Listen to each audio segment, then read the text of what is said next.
हाँ जी, तो अब इंट्रोडक्शन हो गया है। हमारा इंट्रोडक्शन में अराउंड 30-40 मिनट्स खर्च हो गए। तो without wasting any further time अब हम शुरू करते हैं पहले चैप्टर से, that is introduction to strategic cost management. तो आपको मैंने अपना पूरा टीचिंग स्टाइल कैसे आप लोगों ने सब कुछ करना है मैंने आपको बता दिया है। तो बस आप साथ साथ वैसे वैसे करते चलेंगे। अगर मैं कुछ बोलूँगा लिखने को तो आपको बुक में ही लिखना होगा, आपको अपनी कॉपी में कुछ भी नहीं लिखना है, ठीक है। कॉपी में हमने जैसे मैंने बात करी हम क्या लिखेंगे, तो जो भी क्वेश्चंस हैं हमारे, जो क्वेश्चन बुक के क्वेश्चंस हैं, उनको जब हम सॉल्व करेंगे तो उनके कहीं ना कहीं चार्ट बनाना या उनके आंसर्स जो उनको थोड़ा शॉर्ट में लिखना वो हम कॉपी में करेंगे। उसके अलावा हमारे को कॉपी की जरूरत नहीं है। यही 190 पेजेस की बुक जो आपको मैंने दी है, कॉन्सेप्ट बुक दी है, यही आपके लिए एक तरीके से फाइनल जड़ी बूटी होनी चाहिए। इसी में आपका सब कुछ होना चाहिए। और इसका एक तरीके से रिविजन का आपका तरीका क्या होगा कि जो जो चीज़ें मैंने हाईलाइट करी हैं या जो जो चीज़ें मैं एक्सप्लेन करवाने के लिए आपकी बुक में आपको लिखवाऊंगा वो आपको एक बार पढ़ के उसी से आपको रिवीजन करनी होगी। और जहाँ तक की बात है कि स्पेस बुक में इतनी नहीं होगी, आपको क्या पता कहीं मैं ज़्यादा लिखवा दूँ और आपके पास स्पेस का ना हो, स्पेस की प्रॉब्लम ना हो, तो उसके लिए मैं क्या कर रहा हूँ, सेम बुक में मैं अपने आप भी जो मैं लिखवा रहा हूँ वो मैं खुद भी लिखूंगा पहले। मतलब मैं उसकी पूरी एक तरीके से क्लास प्रिपेयर करके आता हूँ और वो उस हिसाब से मैंने बनाया है, जिस हिसाब से कि भाई आपके पास एम्पल स्पेस हो। क्योंकि अगर मैं लिख पा रहा हूँ तो मेरे ख्याल से आप भी लिख पाएंगे, क्योंकि मेरी हैंडराइटिंग रिलेटिवली थोड़ी, मैं ज़्यादा छोटी या ज़्यादा बड़ी ना होते, मीडियम साइज की है। तो अब हम शुरू करते हैं पहले चैप्टर के साथ, that is introduction to strategic cost management. तो जी स्ट्रैटेजिक कॉस्ट मैनेजमेंट क्या होता है, स्ट्रैटेजिक कॉस्ट मैनेजमेंट क्या होता है? अगर इसकी मैं डेफिनेशन बताऊं तो बड़ी सिंपली अगर मैं आपको कहूं कि स्ट्रैटेजिक कॉस्ट मैनेजमेंट क्या होता है, तो strategic cost management is management of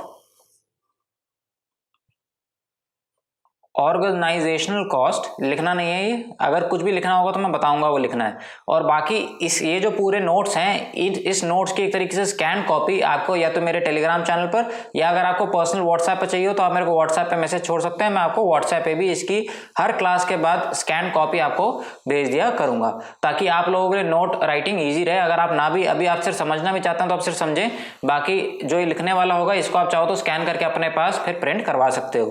पर उसमें क्या होगा, एसेंशियली आपकी जो मेन बुक है उसका कोई ऐसा यूजेज रह नहीं जाएगा, क्योंकि आप स्कैन करके फिर प्रिंट करोगे, मतलब स्कैन कॉपीज को प्रिंट करोगे। तो मैनेजमेंट ऑफ ऑर्गेनाइजेशनल कॉस्ट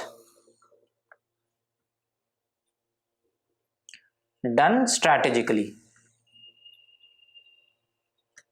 ये तो एक बहुत ही बेसिक लेवल पे डेफिनेशन हो गई, पर ये डेफिनेशन भी आपके बुक में कवर्ड है कि भाई कॉस्ट 3 वर्ड है, स्ट्रैटेजिक कॉस्ट मैनेजमेंट। तो भाई क्या बात है कि इतना तो हमारे को पढ़ के समझ में आता है कि भाई कॉस्ट मैनेजमेंट की बात कर रहा है और कुछ स्ट्रैटेजी के साथ में बात कर रहा है। तो अगर आप कोई ना कोई अपनी कॉस्ट को मैनेज करने के लिए कोई ना कोई स्ट्रैटेजी लगाते हैं, या एक तरीके से बेसिक जो आपके एक तरीके से एक आम आदमी को नोन जो तरीके हैं उनसे बाहर जाके कोई कुछ ना कुछ प्लानिंग करके आप कुछ इंप्लीमेंटेशन करते हैं अपनी कॉस्ट को बचाने के लिए, तो that can be in layman terms termed as strategic cost management. अच्छा, तो ये तो बात हुई स्ट्रैटेजिक कॉस्ट मैनेजमेंट की डेफिनेशन की। बट हम एससीएम पे, अब से मैं स्ट्रैटेजिक कॉस्ट मैनेजमेंट को एससीएम बोलूंगा, तो एससीएम पे अभी नहीं, सीधा नहीं पहुंचेंगे। क्यों नहीं पहुंचेंगे, इसका रीजन क्या है कि एससीएम जो है it is a set of theories. मतलब इसमें सिर्फ एक ही चीज कवर्ड हो ऐसा नहीं है, इसमें कई सारी थ्योरीज आती हैं। तो ये जो है एक सेट ऑफ थ्योरीज है जो आपकी ऑपरेशनल एफिशिएंसी को इंप्रूव करने के लिए इंप्लीमेंट करी जाती हैं, है ना। कुछ थ्योरीज हैं, कुछ मैनेजमेंट थ्योरीज हैं जो हमने कहीं ना कहीं क्लास 12th के बिजनेस स्टडीज में भी पढ़ी थी, और आगे कई मैनेजमेंट के स्टूडेंट्स एमबीए में भी पढ़ते हैं, या आपने ग्रेजुएशन लेवल पे भी, अगर आप में से जिन्होंने ग्रेजुएशन करी हो, ग्रेजुएशन लेवल पे भी पढ़ी होगी। तो क्या है कि ये ऑपरेशनल एफिशिएंसी को बढ़ाने के लिए it is a set of theories. तो अब कोई भी थ्योरी जब प्रैक्टिस में आती है, या कोई भी जो थ्योरी है वो प्रैक्टिस में कब आती है, क्योंकि कोई ना कोई रिक्वायरमेंट आती है कि भाई कोई ऐसी चीज है, कोई ऐसी प्रॉब्लम आपको आ गई प्रैक्टिकल वर्ल्ड में जो आप नॉर्मली सॉल्व नहीं कर पा रहे, कोई आपको ऐसी प्रॉब्लम आ गई जो आप नॉर्मली सॉल्व नहीं कर पा रहे।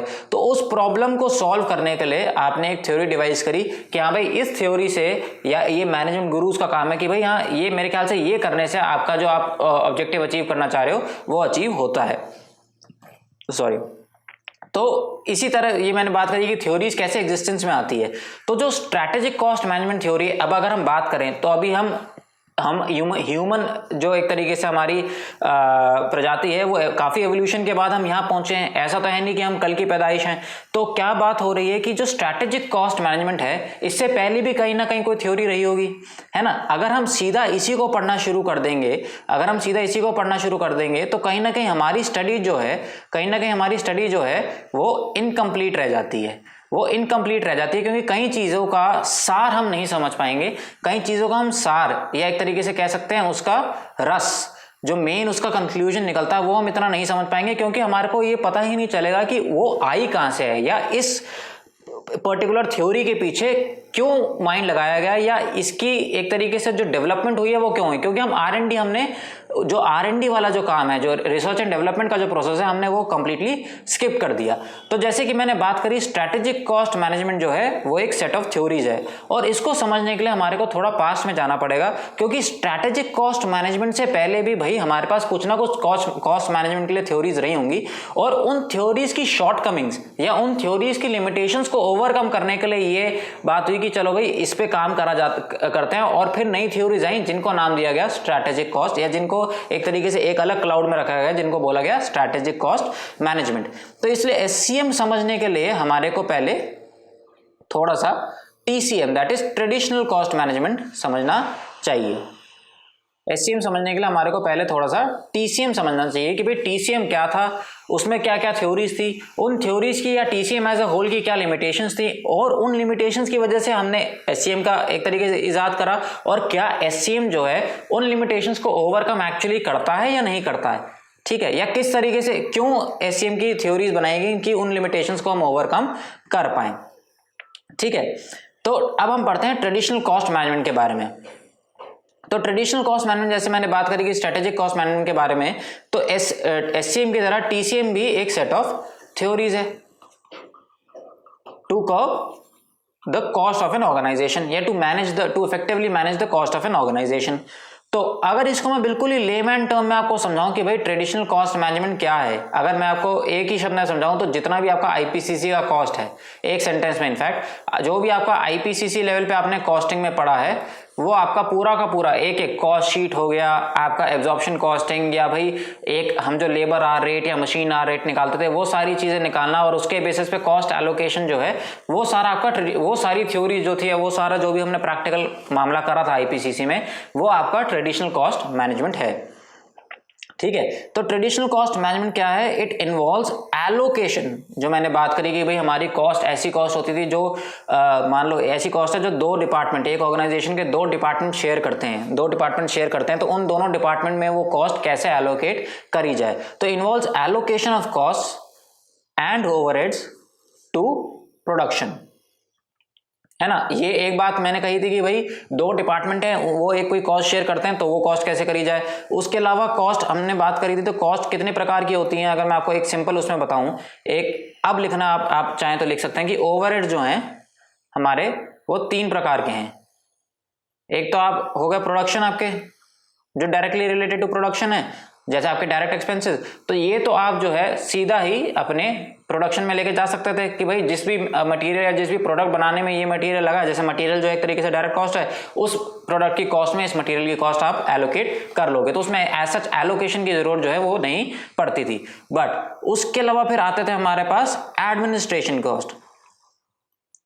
एडमिनिस्ट्रेशन कॉस्ट मतलब आपके जैसे एक तरीके से अकाउंट्स का ऑफिस, तो इस सब का जो होता था, अब इसका ये खर्चा तो ये भी है, और ये भी खर्चा हमारे को अपने प्रॉफिट एंड लॉस में दिखाना है, क्योंकि ये खर्चा जो है एक्चुअली हमारा प्रॉफिट कम करेगा। तो इस खर्चे को हम किस हेड में दिखाएं, या इस खर्चे को हम किस प्रोडक्ट को एलोकेट करें, तो उसके लिए हम कुछ ना कुछ काम करते थे। तो ये हो गए हमारे एडमिनिस्ट्रेशन ओवरहेड्स। उसके बाद हमारे आ जाते हैं सेलिंग एंड डिस्ट्रीब्यूशन ओवरहेड्स। अब जैसे इसमें भी वही बात आ जाती है कि सेलिंग एंड डिस्ट्रीब्यूशन तो भाई पूरी ऑर्गेनाइजेशन का एज अ होल होता है, या पूरी ऑर्गेनाइजेशन का जैसे मैंने कहा एज अ होल होता है। बट इसमें मान लो कि हमारे पास हैं, ये लिखना नहीं है, 2 प्रोडक्ट्स हैं, तो दो प्रोडक्ट्स के लिए अलग अलग हम एक एडवर्टाइजमेंट कैंपेन भी रन कर सकते हैं। तो वो अलग अलग जो हमने एडवर्टीजमेंट रन करी, उस अलग अलग एडवर्टीजमेंट का हर प्रोडक्ट को अलग अलग एक तरीके से कॉस्ट जो है वो एलोकेट होनी चाहिए। तो ये सारी चीजें जो है इसमें हमारे को बहुत डेप्थ में जाने की जरूरत नहीं है, क्योंकि हमने बस एक ऊपरी तौर पे समझना है कि भाई टीसीएम क्या था, क्योंकि अगर हम ऊपरी तौर पे समझेंगे कि टीसीएम क्या था तो हम उसकी लिमिटेशन समझ पाएंगे। लिमिटेशन समझने के लिए हमारे को बहुत ही इन डेप्थ जाने की जरूरत नहीं है। तो जैसे कि मैंने बात करी कि भाई ओवरहेड्स होते हैं हमारे तीन तरीके के, प्रोडक्शन, एडमिनिस्ट्रेशन, सेलिंग, डिस्ट्रीब्यूशन। और ये वाले जो ओवरहेड्स हैं इनमें आपको जो डायरेक्ट है वो तो डायरेक्टली एलोकेट हो जाते हैं, बट जो इनडायरेक्ट है उसमें आपको कोई ना कोई एक तरीके से, जैसे मशीन आर कि भाई अगर कोई खर्चा है तो उसमें कोई भी प्रोडक्ट है तो उसने कितने मशीन आर लिए। अब जैसे मान लीजिए पर्सनल का खर्चा है, कोई बंदा है जो मशीन ऑपरेटर है, उसकी सैलरी आप कैसे डिस्ट्रीब्यूट करेंगे, तो उसकी सैलरी आप कैसे डिस्ट्रीब्यूट करेंगे, दो प्रोडक्ट्स हैं जिसने वो मशीन यूज करी है तो हर एक प्रोडक्ट ने कितने घंटे के लिए लिया, तो उस घंटे उतने उस प्रपोर्शन में, दोनों के आवर्स के प्रपोर्शन में आप उस बंदे की सैलरी जो है that is cost relevant to the machine, जो cost relevant to the machine है उस कॉस्ट को आप उस एक तरीके से number of hours a product has used that machine उसमें एलोकेट कर सकते हैं। तो traditional cost management involves allocation of cost and overheads to production. It focuses largely on cost control. ये आपको, ये जो मैं हाईलाइट कर रहा हूं ये आपको हाईलाइट करना है, क्योंकि जब आप रिवाइज करेंगे तो आपको ये हाईलाइटेड पोर्शन ही रीड करना है, और साथ ही में जो भी मैं आसपास लिखाऊंगा उससे आपको एक तरीके से आपको पूरा रिकॉल हो जाएगा, तो आपकी रिवीजन जो है काफी इजी हो जाएगी। तो focus is largely on cost control and cost reduction.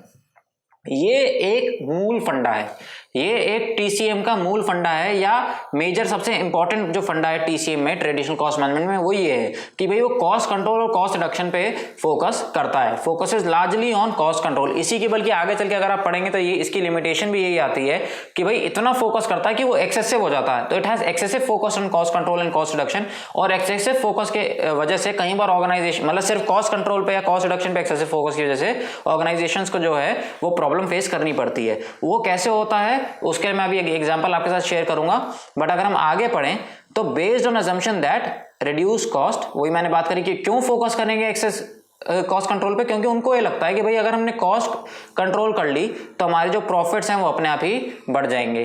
अगर हमने कॉस्ट कंट्रोल कर ली तो हमारे प्रॉफिट्स अपने आप बढ़ जाएंगे। अच्छा, तो इसके लिए मैं एक एग्जांपल आपको देता हूं।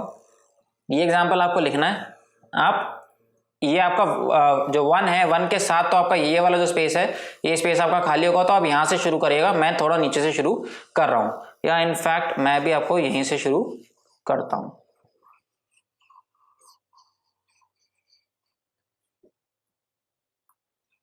हाँ जी, तो आपका एक है प्रोडक्ट X, जिसकी कॉस्ट दे रखी है, जिसका सेलिंग प्राइस दे रखा है, और जिसके नंबर ऑफ यूनिट्स सोल्ड, कितने सेल होते हैं वो दे रखा है।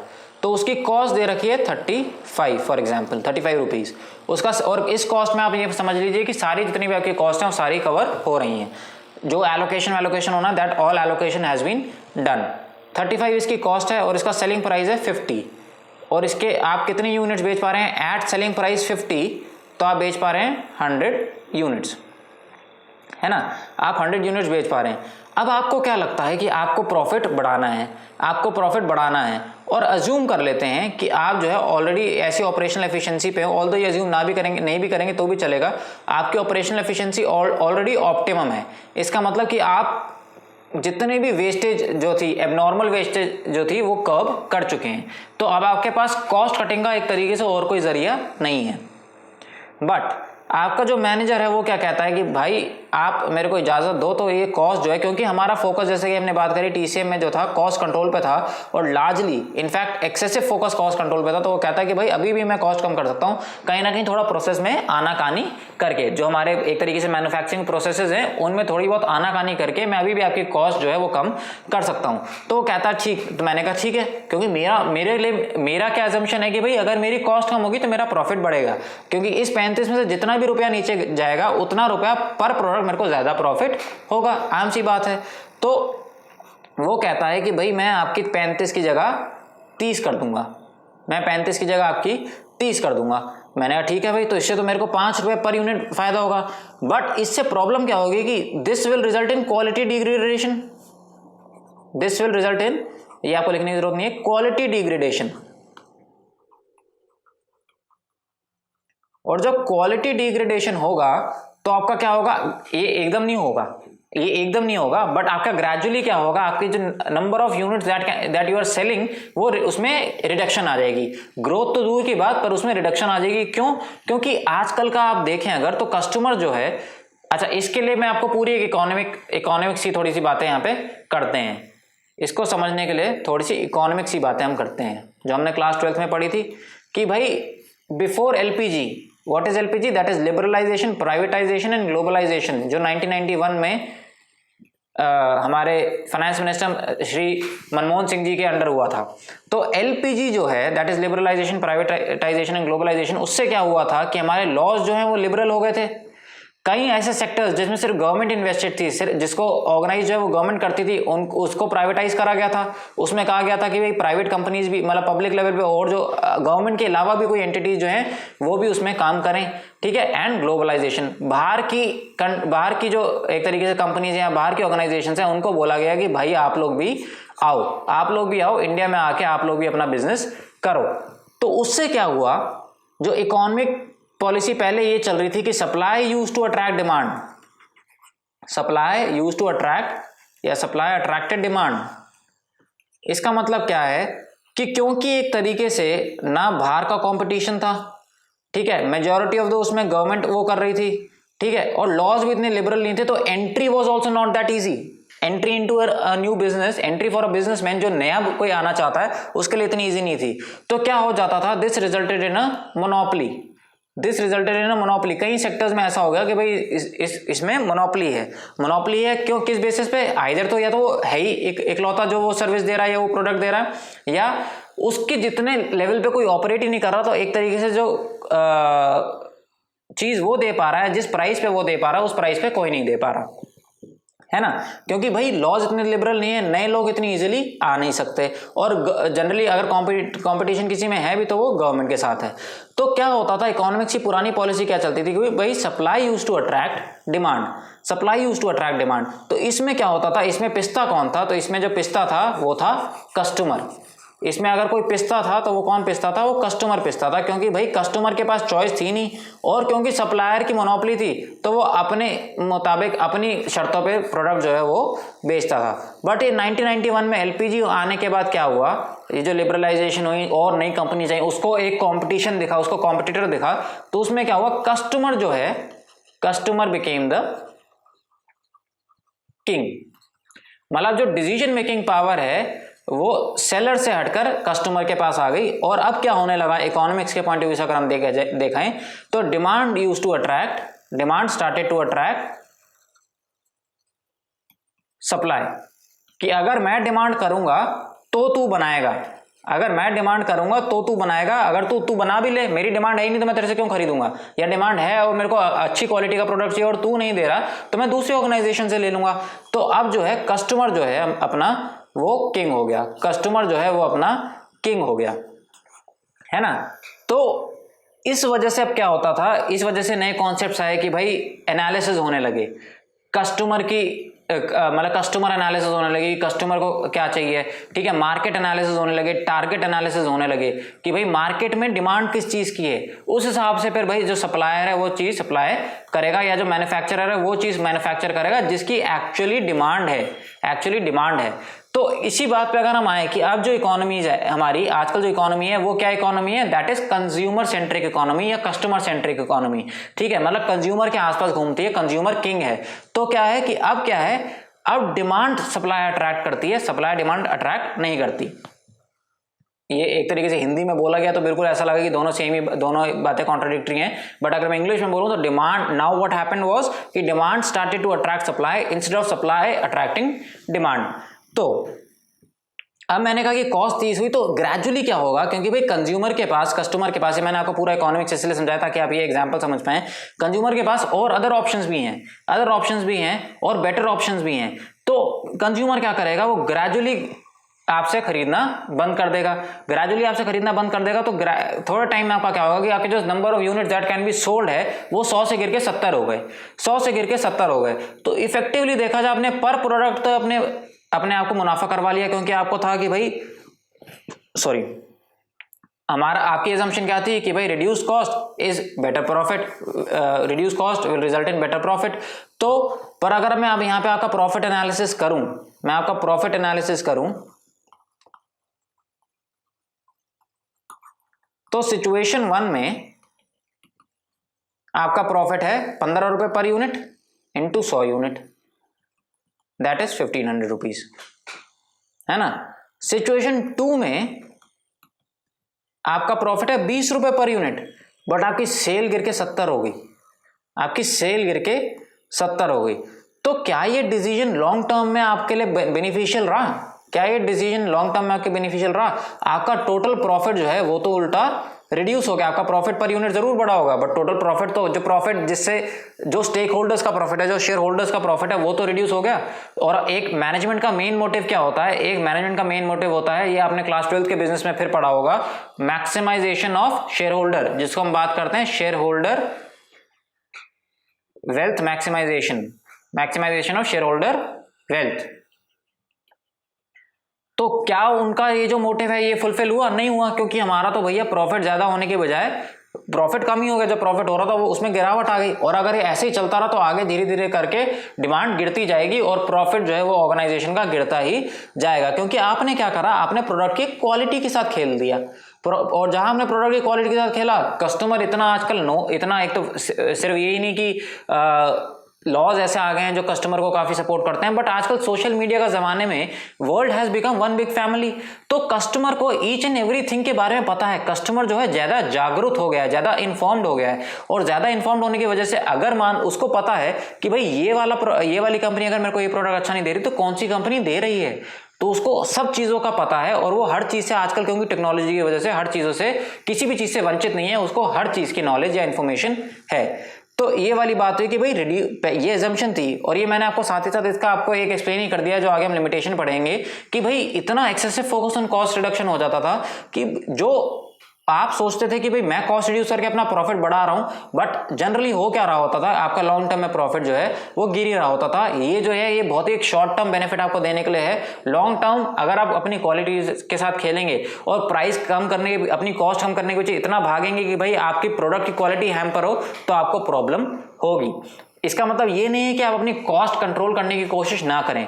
ऑफ कोर्स की बात है, कॉस्ट तो आपको कंट्रोल करनी चाहिए, बट ऑप्टिमली करनी चाहिए, and without kind of compromising with the quality of your operation, without compromising with the quality of your product करनी चाहिए। And you will have to try to kind of improve the efficiency of your operations. और operational efficiency को जब आप improve करेंगे तो उस improvement से आपको प्रॉफिट कमाने की कोशिश जो है वो करनी चाहिए।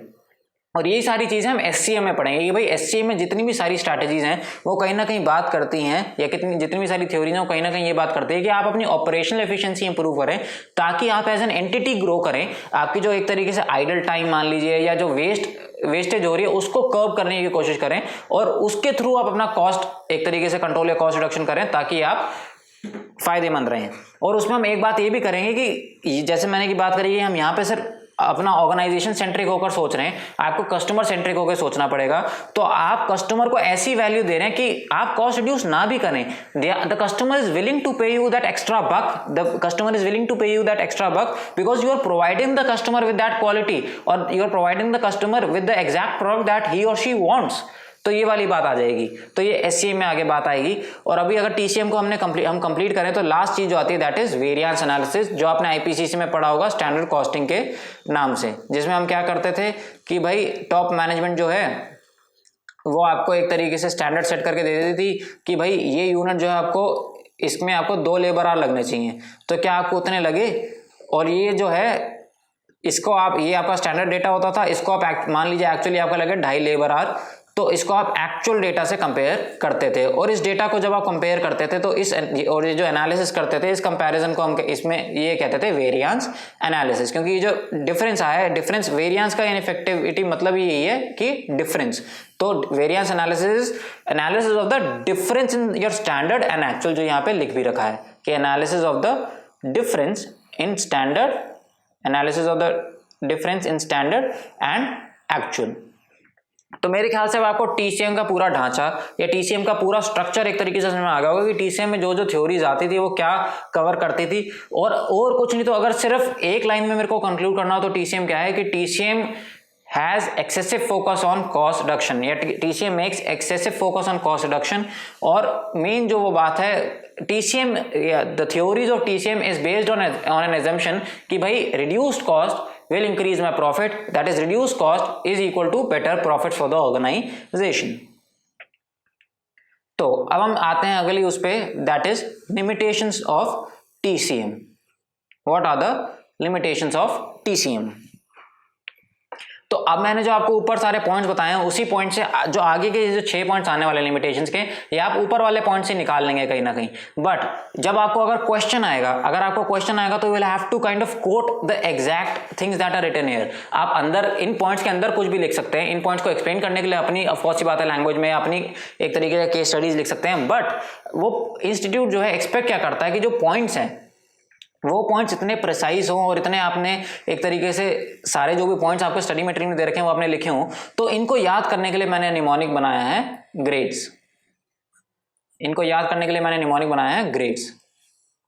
इन निमोनिक से अब आपको जब भी लिमिटेशंस ऑफ टीसीएम याद करनी हो तो आप याद करेंगे कि भाई लिमिटेशंस ऑफ टीसीएम तो ग्रेड्स। अच्छा, फिर जी से क्या था, आर से क्या था, वो अभी हम आगे पढ़ते हैं। तो सबसे पहला जो इसका पॉइंट है, इट इग्नोर्स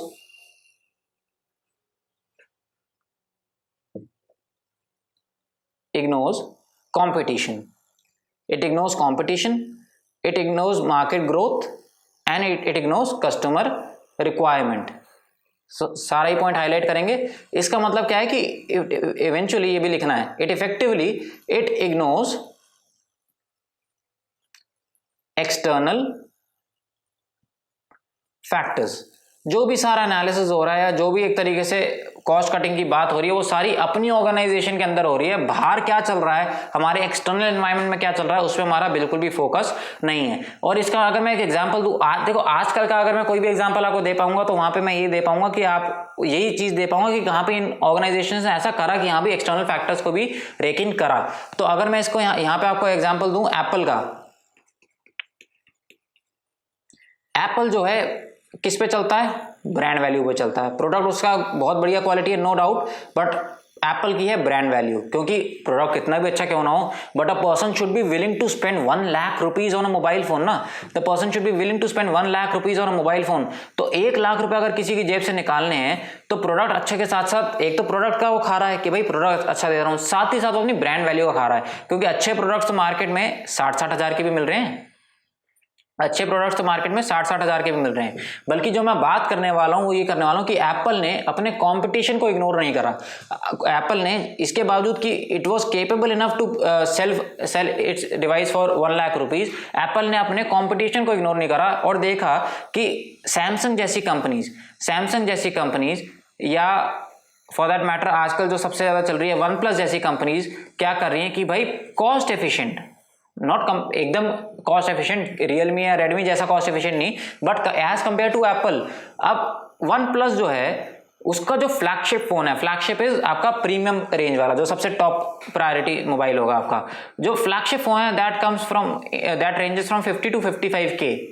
50 to 55K में वन प्लस जो है अपना फ्लैगशिप फोन दे रहा है। सैमसंग जो है अपना प्रीमियम फोन या फ्लैगशिप फोन जो है वो 70K तक दे रहा है। तो भाई एप्पल को कहीं ना कहीं ये कंपटीशन तो लग रहा है, एप्पल को कहीं ना कहीं ये कंपटीशन तो लग रहा है कि भाई मेरा जो भाई सैमसंग भी जो है या आजकल के टाइम में तो वन प्लस भी जो है वो ब्रांड बनी गया है। And what is happening is people are slowly kind of specifically people in the age group of 20 to 30 या 15 to 30 कहीं ना कहीं लोग ब्रांड कॉन्शियस भी होंगे। बट आजकल जैसे मैंने बात करी कि कंज्यूमर जो है वो ज्यादा जागरूक हो रहा है, ज्यादा इन्फॉर्म्ड हो रहा है, तो उसको लगता है कि भाई आजकल as compare to brand value बंदा किसके लिए जा रहा है, वैल्यू फॉर मनी। तो इफ आई एम अगर मैं 50,000 में मेरे को ये अच्छा मोबाइल मिलता है तो I don't have to spend that extra 50K just for the tag of Apple. अगर वन प्लस का भी प्रोसेसर देखें तो काफी अच्छा है, one of the best in the market, ठीक है, one of the best in the market. Maybe अब ये टेक्निकल बातें हैं तो मैं इस पे इतना कमेंट नहीं करूंगा, और मे बी हो सकता है आईफोन जितना परफेक्ट ना हो, but one plus also provides काफी अच्छा आपका उसका सॉफ्टवेयर, तो या आपका एक तरीके से जो होता है जिसको हम क्या कहते हैं ऑपरेटिंग सिस्टम, ओएस। तो जो वन प्लस का ओएस है वो भी काफी अच्छी क्वालिटी का है। तो बंदा क्या कहता है कि भाई मैं इतना लाख रुपए क्यों खर्च करूं, मैं 50 से 55 हजार में आपका वन प्लस ले लेता हूं, है ना, वन प्लस ले लेता हूं।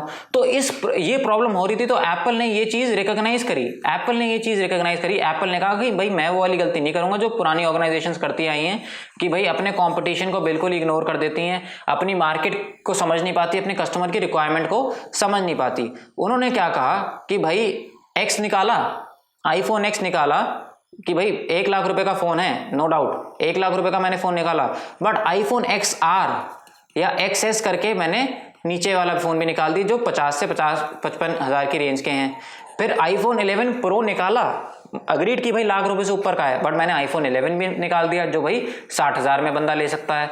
तो आईफोन ने क्या करा, उसने देखा कि भाई एक प्राइस रेंज है जो काफी, क्योंकि इंडिया मिडिल क्लास है तो हर कोई जो है एक तरीके से सबसे ज्यादा डिमांड जो है वो मिडिल सेगमेंट में होती है, या तो नीचे वाले सेगमेंट में डिमांड होती है, क्योंकि वो तो प्राइस लीडरशिप वाली बात आई जाती है कि भाई सबसे सस्ता मिल रहा है तो उसकी डिमांड तो ऑफ कोर्स बात ज्यादा होगी, या एक उसके बाद अगर डिमांड होती है तो मिडिल वाले सेगमेंट में होती है। तो इस डिमांड को जो है एप्पल एक तरीके से अपने ऑप्टिमली यूटिलाइज नहीं कर पा रहा था, क्योंकि एप्पल के devices were going way upwards into the range of 80K 90K and even crossing the 1 lakh barrier.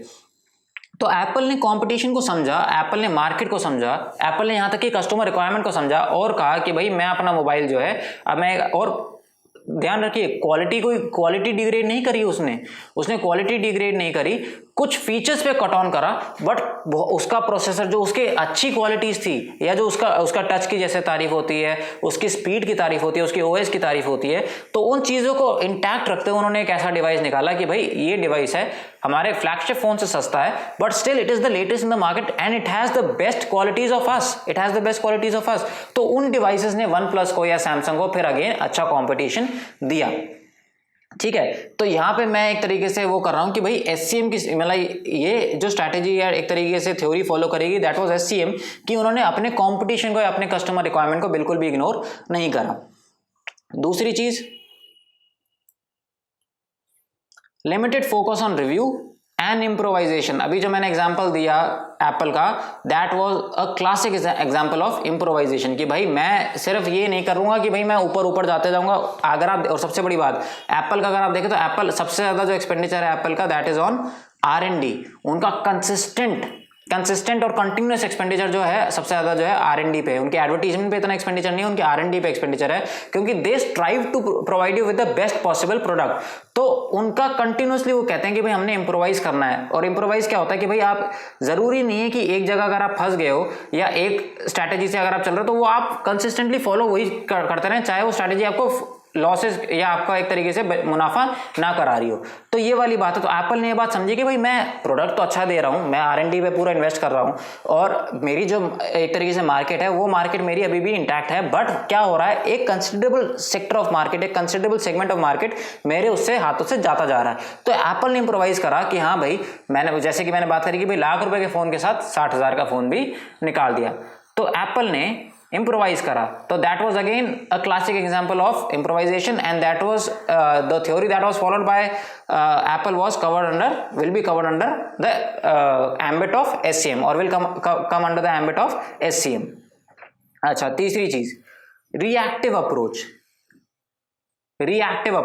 तो अप्रोच कौन सी है, अगर मैं बात करूं तो रिएक्टिव अप्रोच। इसमें पहली बात तो आप स्टार लगा के नीचे लिखेंगे, पहले मैं लिखवा देता हूं फिर मैं इसको एक्सप्लेन करता हूं। वैसे तो ये काफी सेल्फ एक्सप्लेनेटरी सी बातें हैं, और ये पहला चैप्टर जो है काफी सेल्फ एक्सप्लेनेटरी है। इसको इन डेप्थ में थोड़ा बहुत कॉन्सेप्चुअल क्लैरिटी के लिए समझ लेते हैं। वैसे तो कहीं ना कहीं मैंने जैसे बात करी सेल्फ एक्सप्लेनेटरी है, बट फिर भी थोड़ी बहुत और इन डेप्थ कॉन्सेप्चुअल क्लैरिटी लेके उसके बाद फिर अपना रिविजन अपने आप खुद ही रीडिंग करते रहेंगे, खुद ही उसके जितने भी क्वेश्चन मैं कराऊंगा, फिर उसके बाद बार बार उन क्वेश्चन को पढ़ते रहेंगे, तो आपको एक तरीके से माइंड में पूरा बैठ जाएगा। एंड इसमें सबसे अच्छी बात इस पेपर में क्या है कि ये पेपर कोई रट्टाफिकेशन वाली थ्योरी नहीं है, बहुत ही कॉन्सेप्चुअल बेस्ड थ्योरी है। मतलब आप अपने नॉर्मल दिमाग से, मतलब आप अपने आप को उस पोजीशन में पुट करके, एक मैनेजर की, एक कॉस्ट मैनेजर की पोजीशन में पुट करके, या एक कंपनी के सीईओ की पोजीशन में पुट करके भी अगर आप देखेंगे तो आपका माइंड आपको अपने आप आंसर दे देगा। ऑफ कोर्स ये बात है कि कहीं ना कहीं, जैसे मैंने पॉइंट्स की बात करी, ये वाले पॉइंट्स की बात करी, तो ये पॉइंट्स आपको याद रहने चाहिए और वो याद आपको रखाने का जिम्मा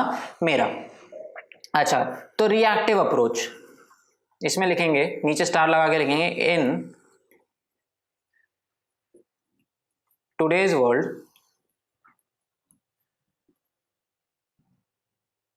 thorough analysis should be done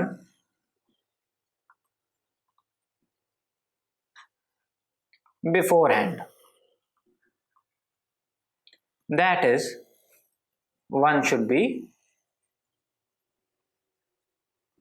proactive instead of reactive. और ये सिर्फ ऑर्गेनाइजेशनल बिजनेस में नहीं, मतलब ये सिर्फ बिजनेस में नहीं, आपको इन जनरल भी ऐसा होना चाहिए। हम बात करते हैं कि one should be a visionary. आपको कोई भी चीज, आपको अपने अंदर ये कैपेसिटी बढ़ानी होगी कि भैया आप क्या होने वाला है उसको to the best possible, in the best possible way आप उसको प्रिडिक्ट कर पाएं कि हाँ भाई मेरे ख्याल से ये होगा, और उसके हिसाब से अपने आप को रेडी कर पाएं। तो और टीसीएम जो है, टीसीएम उल्टा क्या है, टीसीएम रिएक्टिव अप्रोच है। कैसे? तो इसका एग्जांपल लेने के लिए अगर मैं आपको एक्सप्लेन करूं तो इसमें मैं एग्जांपल लेता हूं आपका स्टैंडर्ड कॉस्टिंग का, दैट इज आपका वेरिएंस एनालिसिस का। वेरिएंस एनालिसिस में क्या होता था कि भाई टॉप मैनेजमेंट ने आपको स्टैंडर्ड दे दिया और आप उस स्टैंडर्ड को अचीव करने के लिए थ्राइव करते थे। जो मैनेजर्स थे या जो ऑपरेशन लेवल पे थे वो उस स्टैंडर्ड को अचीव करने के लिए थ्राइव करते थे, भागादौड़ी करते थे। क्यों करते थे? क्योंकि उनकी कहीं ना कहीं परफॉर्मेंस बोनसेस या उनका जो एक तरीके से रिवॉर्ड है, those were link to their performances and those are link to the standard set by their top management. Alright, तो अब क्या है, वो थ्राइव करते थे। तो मान लीजिए अगर उसने 2 घंटा सेट करा है और मेरे को कहीं ना कहीं 2.25 घंटे लग रहे हैं, तो होता क्या था, इसका जो एनालिसिस होता था, ये जो एनालिसिस होता था, जो वेरिएंस एनालिसिस होता था, it used to happen after the end of the period, भाई अब आप एनालिसिस कर रहे हो, अब आप देख भी लो कि कम हो, अब आप देख भी लो कि 2 घंटे की जगह 2.25 घंटे लग गए, और आप अब उनके रीजंस भी पता कर लो कि भाई क्यों लगे, तो भी क्या फर्क पड़ता है, क्योंकि पीरियड तो निकल गया। अब आप करोगे, आगे का आप सोचोगे अच्छा ये प्रॉब्लम आई थी, और उसके बाद आप उसको ओवरकम करने की कोशिश करोगे, अगले साल कुछ और प्रॉब्लम आ जाएगी। तो प्रॉब्लम क्या है कि आपको, तो बात क्या है मुद्दे की, आपको ये नहीं है कि आपको पिछली प्रॉब्लम्स को सॉल्व करना है, आपको प्रॉब्लम जब आ रही है, जैसे कि जैसे आ रही है वैसे के वैसे सॉल्व करना है। और इनफैक्ट प्रॉब्लम आने से पहले आपको पता होना चाहिए कि this problem may arise in the future, और आपको उसके लिए रेडी रहना है। तो you will have to follow a reactive approach, you will have to follow a proactive approach. और अगर आप वैसा नहीं कर रहे तो आपको आगे चल के प्रॉब्लम होगी। तो मैंने जैसे की बात करी, वेरिएंस एनालिसिस जो है वो एक रिएक्टिव अप्रोच थी, क्योंकि भाई हम एनालिसिस जो करते थे of the difference between the standard and the actual, it used to happen at the end of the year after all the operations have happened for that period. ठीक है, then अगला पॉइंट है that is ignore dynamics. Dynamics मतलब changing. Dynamic कोई भी चीज कब होती है, जब वो चेंजिंग होती है, एवर चेंजिंग। तो हमारे इकोनॉमीज जो है, हमारी आउटर इन्वायरमेंट जो है, दैट इज एवर चेंजिंग। तो it ignores the dynamics of marketing and economics, it ignores the dynamics of marketing and economics. इसमें स्टार लगा के लिखेंगे नीचे, इसको एक्सप्लेन फिर करते हैं कि भाई क्या बात है इसमें। Star 2,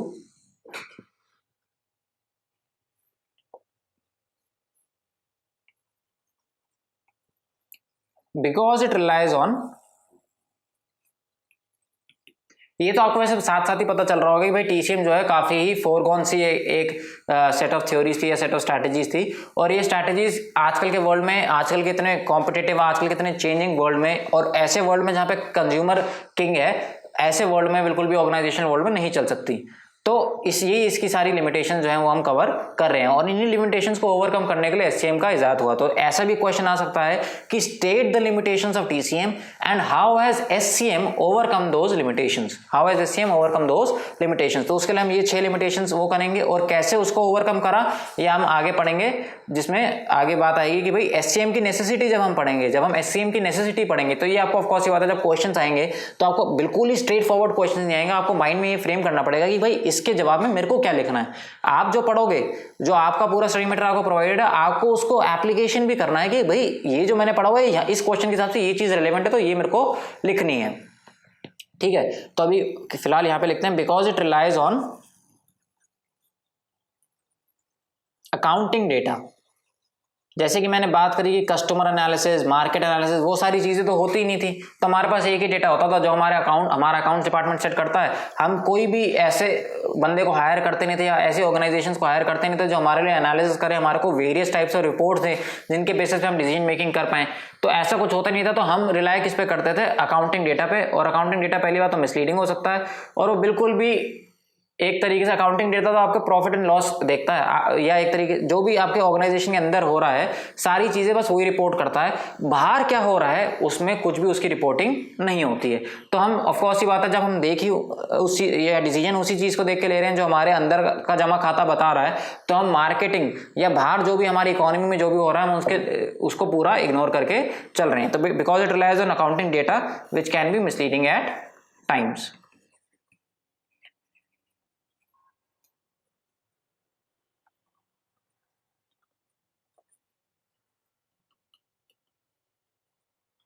then excessive focus on cost reduction, ये तो मुझे नहीं लगता फिर से एक्सप्लेन करने की जरूरत है, इसका मैं ऑलरेडी पॉइंट आपको पहले एक्सप्लेन कर चुका हूं कि भाई excessive focus on cost reduction, और ये लिमिटेशन का इसका भी मैं आपको रीजन दे चुका हूं। सारी जो भी प्रॉब्लम है ये लिमिटेशन आजकल के जमाने में हो रही है, जहां पे मोनोपोली जैसी चीजें एग्जिस्ट नहीं करती। मोनोपोली मतलब कि भाई एक ही बंदा है जो पूरे मार्केट में जो वो चीज प्रोवाइड कर रहा है, मोनोपोली जैसी चीजें एग्जिस्ट नहीं करती। कस्टमर जो है ज्यादा इन्फॉर्म्ड हो गया है, कंपटीशन जो है वो बढ़ गया है, ठीक है। तो इन सारी अब इस मार्केट एक तरीके से एनवायरनमेंट में ये सारी चीजें जो हैं प्रॉब्लमेटिक हो जाती हैं। लास्ट चीज है short term outlook. Short term outlook इसको भी अगर मैं एक्सप्लेन करूं, वैसे तो इसका भी एक्सप्लेनेशन बिल्कुल ये इसी एग्जांपल के थ्रू हो जाता है कि भाई प्रॉफिट आप कम करते हो तो हो सकता है इनिशियली आपकी थोड़ी सी सेल बढ़े, पर जब कंज्यूमर को पता चलेगा कि भाई, या जब आप कॉस्ट कम करते हो तो इनिशियली आपको हो सकता है कि आपका प्रॉफिट बढ़े, बट जब कस्टमर को पता चलेगा कि भाई इसने तो प्रोडक्ट की क्वालिटी गिरा दी, तो कस्टमर टिकेगा नहीं आपके पास। तो आओ स्टार 3 करके लिखेंगे, as reduction in cost may give early profits, but this may lead to inferior quality of products. तो रिडक्शन कॉस्ट अर्ली प्रॉफिट्स आपको देंगे, reduction cost may give early profits, but this may lead to inferior quality of products which in long run. और ये कब होगा, जब आपका excessive focus on cost reduction होगा। आप कहीं ये ना समझ बैठे कि भाई नॉर्मली कॉस्ट रिडक्शन में क्या नुकसान है। जब आप एक्सेसिव फोकस करोगे, when you take a conscious decision कि भाई मेरे को इतना, आप इतने कॉस्ट रिडक्शन के उसमें फंस गए हो कि आप अपनी प्रोडक्ट की क्वालिटी तक डिग्रेड करने के लिए रेडी हो, तो lead to inferior quality of products which in turn या which in long run will hamper the organization. और अगर इन सारे पॉइंट्स को कोई एक चीज समअप करती है, कोई एक लाइन समअप करती है, तो वो क्या है कि भाई वो बात यही है कि modern customers want high quality products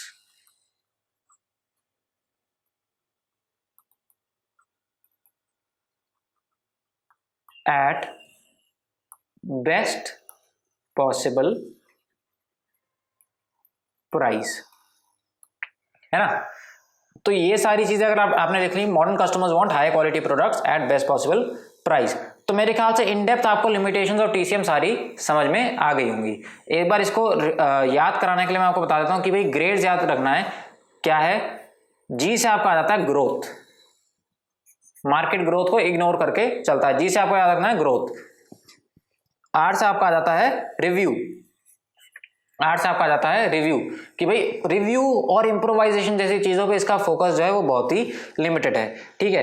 ए से आपका जाता है अप्रोच। ये अप्रोच कैसी है, तो जी ये रिएक्टिव अप्रोच है, ठीक है। अंदर का आप सारा लिख लेंगे, आपको ये जो निमोनिक है ये आपको बस ये सारे 6 पॉइंट याद दिलाने के लिए है, याद रखवाने के लिए है। जी से क्या है, और ये आप मेरे साथ अभी बोलते चलिए और बाद में जब एक बार रिवाइज करेंगे आज की क्लास के बाद तो उस टाइम भी बोल के रिवाइज कर लीजिएगा, तो आपको अभी साथ ही साथ जो है पूरा आपको मेमोराइज जो भी हम पढ़ रहे हैं वो होता रहेगा। तो जी क्या है, ग्रोथ, ठीक है, मार्केट ग्रोथ को इग्नोर करता है। आर क्या है, रिव्यू एंड इम्प्रोवाइजेशन, उस पर बहुत फोकस जो है इसका लिमिटेड है। ए क्या है, अप्रोच कैसी है जी, तो अप्रोच ये रिएक्टिव अप्रोच है, rather it should be a proactive approach. फिर आता है डी क्या है, डायनेमिक्स मतलब चेंजिंग इन्वायरमेंट में आपका क्या क्या आता है, मार्केट्स और आपकी इकोनॉमी। मार्केट आपका एक तरीके से हो जाता है माइक्रो इन्वायरमेंट, और मैक्रो लेवल पे अगर आप देखो तो इकोनॉमी हो जाता है पूरा एज अ होल। तो D ignore dynamics of marketing and economics, ठीक है, ignore dynamics of marketing and economics. तो GRAD ग्रैड हो गया। ई से क्या है, एक्सेसिव फोकस ऑन, ये तो सोते मैं मेरे ख्याल से पूछूंगा कि TCM का कोई एक लिमिटेशन बता दो, तो excessive focus on cost reduction तो ये तो कोई भी बता देगा। और एस से क्या है, that is short term outlook. तो एक बार अगर हम जल्दी से वापस रिवाइज करें, grades, limitations of TCM grades.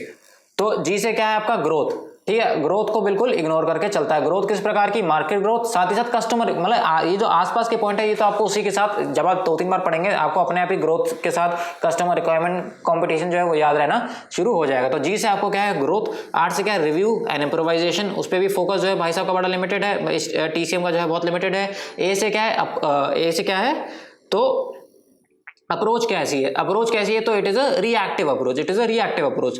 D से क्या है, डायनेमिक्स या चेंजिंग आपकी क्या है, इकोनॉमिक्स और आपका मार्केट्स, आपकी मार्केटिंग और इकोनॉमिक्स जो चेंजिंग है, जो डायनेमिक्स ऑफ इकोनॉमिक्स और मार्केटिंग है वो उसको बिल्कुल ही इग्नोर करके चलता है। ई से क्या है, that is excessive focus on cost reduction. और एस से क्या है, तो इसका जो आउटलुक है वो काफी शॉर्ट टर्म है, क्योंकि शॉर्ट टर्म तो आपको हो सकता है कॉस्ट इतने इफेक्टिव कॉस्ट रिड्यूस करने से, चाहे क्वालिटी आप हैम्पर भी क्यों ना कर रहे हो आपको हो सकता है बेनिफिट हो, but as soon the customer will realize that you have hampered the quality of the product, the customer will make a shift to the other competitor in the market। तो इससे हमने जो है पूरा इंट्रोडक्शन टू TCM, एक तरीके से TCM और TCM की लिमिटेशंस हैं वो हमने करी। तो जो अब अगला टॉपिक है दैट इज SCM, और इससे पहले जरा 1 मिनट का हम थोड़ा वाटर ब्रेक ले लेते हैं। सारे एक बार थोड़ा पानी पी लो, फिर हम वापस इफेक्टिवली, वैसे यूज तो मेरे को है पानी की, तो मैं पानी पी लेता हूँ, फिर हम वापस यहाँ से SCM से शुरू करते हैं।